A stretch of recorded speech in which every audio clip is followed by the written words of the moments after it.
Bonjour Laurent Riquelme. Bonjour Xavier.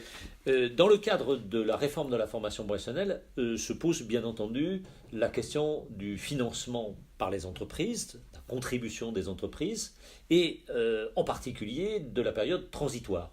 Que pouvez-vous nous dire là-dessus?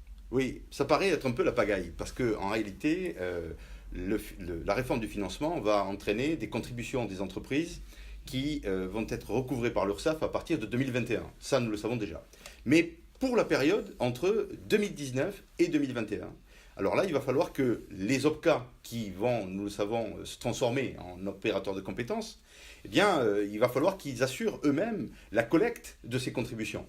Et cette collecte va se réaliser pour la masse salariale 2019 au cours de l'année 2019, et selon un calendrier qui est a priori très incertain et très inconnu, mais en tout cas, ce qui est certain, c'est que ce ne sera pas mensuel, ça va se faire sur deux versements a priori, un au printemps et l'autre en automne-hiver.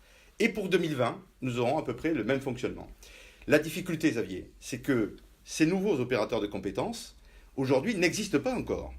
Et ils sont en train de se mettre en place et ils doivent réunir un nombre de branches beaucoup plus important, ce qui va traduire pour eux une nouvelle politique à définir. Et évidemment, il va falloir attendre le courant de l'année 2019 pour savoir exactement ce qu'il en sera de ce calendrier pour la collecte.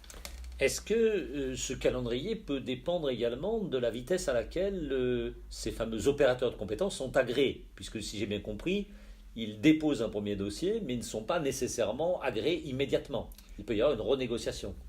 Oui, c'est une véritable révolution dans les branches professionnelles, parce que chaque OPCA va disparaître à partir du 31 mars 2019, 1er avril 2019. Et il est demandé aux branches professionnelles de se réunir entre elles pour créer des méga structures qui sont les opérateurs de compétences, qui en fait vont se transformer considérablement. On va passer de 20 OPCA à 11 opérateurs de compétences. Donc vous comprenez que ces opérateurs de compétences vont réunir un nombre de branches beaucoup plus important.